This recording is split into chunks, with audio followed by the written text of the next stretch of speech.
Welcome back to my channel Sanjay views. ఈ రోజు అయితే నేను బొబ్బట్లు హెల్దీగా రాగి పిండితో గోధుమ పిండి ఎలా చేసుకోవాలో చూపిస్తున్నాను. ఇదిగోండి గోధుమ పిండి అలాగే రాగి పిండి రెండు కూడా సమానంగా వేసుకున్నాను. అది కొంచెం ఇది కొంచెం అనమాట. ఈక్వల్ క్వాంటిటీలో వేసుకోవాలి. రెండు ఇలా వేసుకొని ఇవ్వండి ఇలా మిక్స్ చేసుకోవాలి. ఇప్పుడు మైదా పిండి అయితే తినకూడదు అంటున్నారు కదా, అందుకే నేను గోధుమ పిండి రాగి పిండి అయితే ఈక్వల్ క్వాంటిటీలో వేసాను. ఇప్పుడు కొంచెం సాల్ట్ వేసుకుందాము. ఇవ్వండి కొంచెం సాల్ట్ వేసుకొని కలిపేసుకుందాము. వాటర్ వేసుకొని వాటర్ వేసుకుని దీన్ని కొంచెం స్మూత్గా అయితే కలిపేసుకుందాము. కలిపేసుకొని దీన్ని ఒక అరగంట సేపు అట్టే పెట్టాలండి. అప్పుడే మనకి మెత్తగా వస్తాయి బొబ్బట్లు. ఇవ్వండి కొంచెం లూజ్గా కలుపుకోవాలి పిండి అనేది. అలా కలుపుకొని బాగా ప్రెస్ చేస్తే ఒక 10 నిమిషాలు కలిపితే పిండి చాలా సాఫ్ట్గా తయారవుతుంది. ఇప్పుడు దీన్ని ఆయిల్ వేసి ఒక అరగంట సేపు నానబెట్టేయాలి. ఆయిల్ వేస్తున్నాను. కొంచెం ఆయిల్ వేసుకొని మిగతా ఎక్స్ట్రా ఆయిల్ తీసేసుకోవచ్చండి. ఆయిల్లో వేయడం వల్ల మనకి స్మూత్గా వస్తుంది అనమాట. సో ఇలా ఆయిల్ అంతా పట్టించుకొని ఒక అరగంట సేపు ఉంచేసుకుందాం దీన్ని. ఆల్రెడీ పూర్ణము స్టఫింగ్ మీకు తెలుసు కదా ఎలా చేసుకోవాలో. కొంచెం పచ్చిశనగపప్పు, బెల్లము, కొంచెం కొబ్బరి వేసి అయితే రెడీ చేసేసుకున్నాను ఆల్రెడీ నేను. ఇది ఒక అరగంట అయ్యాక బొబ్బట్లు చేసుకుందాము. సో ఇదిగోండి ఫ్రెండ్స్, అరగంట అయితే అయిపోయింది. ఇప్పుడు మనం బొబ్బట్లు చేసేసుకుందాము. ఇదిగోండి పూర్ణం బూరెలు. సో కొంచెం పిండి అయితే తీసుకుని అరిటాకు తీసుకున్నాను నేను. మనకి ఎప్పుడు కూడా బొబ్బట్లు చేసుకున్నప్పుడు ఇది తక్కువ ఉండాలి. ఇది మధ్యలో పెట్టుకునే పూర్ణం మటుకు ఎక్కువ ఉండాలండి. అప్పుడే బొబ్బట్టు అనేది మనకి బాగా వస్తుంది. ఇది చాలా తక్కువ ఉండాలన్నమాట. ఇప్పుడు అరిటాకుకి ఆయిల్ వేసుకొని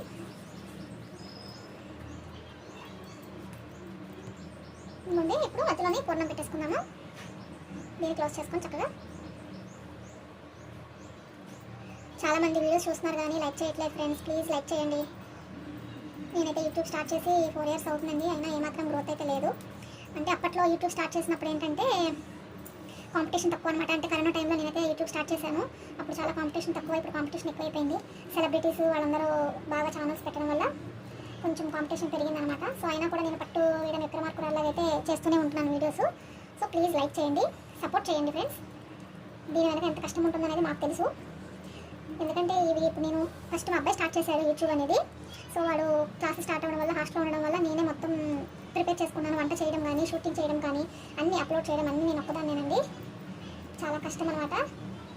సో ఆ విధంగా నేను యూట్యూబ్ వరకు కూడా రన్ చేస్తున్నాను. దాన్ని తీయడం ఇష్టం లేక రన్ చేస్తున్నాను. కాబట్టి ప్లీజ్ లైక్ చేయండి. ఇదిగోండి ఇలాగా ఒత్తుకోవాలన్నమాట చక్కగా. ఇప్పుడు దీన్ని అయితే చక్కగా నీట్గా కాల్చేసుకున్నాము.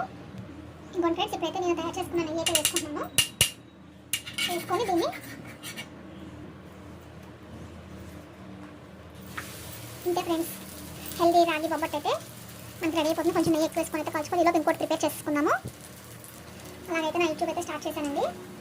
ఫస్ట్ మా అబ్బాయి తను మ్యాథ్స్ అలాగే గేమ్స్లో టెక్నిక్స్ అవి చెప్దామని అయితే స్టార్ట్ చేశారు. ఈలోగా కరోనా రావడము, ఆన్లైన్ క్లాసులు అన్నీ ఒకసారి స్టార్ట్ అయిపోయినాయి. ఇంకా మా అబ్బాయి ఎందుకు తీసేయడమ్మా, నువ్వు వంటలు చేస్తావు కదా, నువ్వు స్టార్ట్ చేయని చెప్పని అన్నాడు. సో ఇంకప్పటి నుంచి నేనైతే వంటలు చేసి ఇలా పెడుతూ ఉన్నాను. వాళ్ళ హాస్టల్కి వెళ్ళిపోయాక ఇంకా మొత్తం నేనే షూట్ చేసుకోవాలి. తర్వాత ఏం వంట చేయాలి, ప్రిపేర్ చేయాలి, ఇవన్నీ చేసుకున్నాక ఇవన్నీ తోవడం అన్నీ నేను ఒక్కదాన్ని సింగిల్గా అయితే చేస్తున్నానండి. దీని వెనక ఉన్న కష్టం నాకు తెలుసు. సో అందరూ కొంచెం సపోర్ట్ చేయండి. ఇదండి నా యూట్యూబ్ జర్నీ అయితే. కొంతమంది అనుకుంటారు యూట్యూబ్ ఒక వీడియో అప్లోడ్ చేయగానే డబ్బులు వచ్చేస్తాయని అనుకుంటారు, కానీ అలా రావండి. ఒక వీడియో వైరల్ అవ్వాలంటే కొన్ని వేల వీడియోలు చేయాలి. వైరల్ అయినా కూడా డబ్బులు వస్తాయని అయితే నమ్మకం లేదు. నా ఛానల్ అయితే మానిటైజేషన్ అయ్యింది, కానీ ఇంకా లాంగ్ వీడియోస్ బాగా మీలాంటి వాళ్ళు ఎంకరేజ్ చేసి కొంచెం వ్యూస్ వస్తే మనీ అయితే వస్తుందండి. Please support me. షార్ట్స్ అయితే ఎక్కువ వెళ్తున్నాయి కానీ లాంగ్ వీడియోస్ అయితే కొంచెం టైమింగ్స్ తక్కువ అవుతుంది. ఇదండి నా యూట్యూబ్ జర్నీ. ఇదంతా నేను ఒకదాన్ని ఇప్పుడు ఇవన్నీ ప్రిపేర్ చేసుకుని తర్వాత వీడియో షూట్ చేసుకునేది కూడా నేనే అనమాట. సో అన్ని సింగిల్ హ్యాండ్తో నేను మెయింటైన్ చేస్తున్నాను మా పిల్లలు హాస్టల్లో ఉండడం వల్ల. ఇప్పుడు నెయ్యి ఎక్కువ వేసుకున్న వాళ్ళు చక్కగా మెత్తగా వస్తుంది. చూసారు కదా, మంచిగా వచ్చింది బొబ్బట్టు అనేది. ఇంకొండి బొబ్బట్టు అయితే రెడీ అయిపోయింది. దీన్ని ప్లేట్లో సర్వ్ చేసేసుకుందాము. ఇష్టమైన వాళ్ళు దీనిపైన కొంచెం నెయ్యి వేసుకొని అయితే తింటే సూపర్ ఉంటుంది. లేదు సరిపోతుంది అనుకుంటే కనుక అలా తినేసినా బాగానే ఉంటుంది. ఇప్పుడు ఇంకోటి అయితే వేసుకున్నాము, అందులో కొంచెం నెయ్యి వేసుకొని.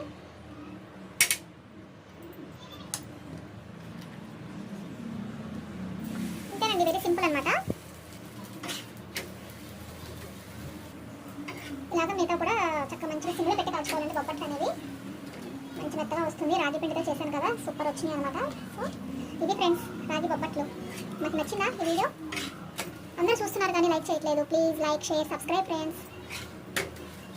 నా యూట్యూబ్ జర్నీ చెప్పాలంటే ఇంకా చాలా ఉంది. నెక్స్ట్ వీడియోలో అయితే చెప్తాను ఫ్రెండ్స్. ఇంతే ఫ్రెండ్స్ ఇంకా. సో ఇది కూడా కాల్ చేసుకున్నాక సర్వ్ చేసుకున్నాము ఫ్రెండ్స్. వేడిగా అయితే రాగి పిండితో బొబ్బట్లు అయితే రెడీ అయిపోయింది. దీనిపైన కొంచెం నెయ్యి లాగా స్ప్రెడ్ చేసుకొని తింటుంటే ఉంటుందండి, అసలు అదిరిపోతుంది. సో నేనైతే ఆలస్యం చేయను, కొంచెం టేస్ట్ అయితే చూసేస్తాను. మీకు నచ్చిందా ఈ వీడియో? నచ్చితే కనుక లైక్ చేయండి, షేర్ చేయండి, సబ్స్క్రైబ్ చేసుకోవడం మర్చిపోతుంది, కాలిపోతుంది. బా చూసారు కదా ఎంత మెత్తగా వచ్చిందో. బా సూపర్ ఉంది ఫ్రెండ్స్. అసలు నోట్లో వేస్తుంటే అలా మెల్ట్ అయిపోతుంది. చాలా బాగుంది, అసలు సూపర్ ఉంది. మీకు ఈ వీడియో నచ్చిందా?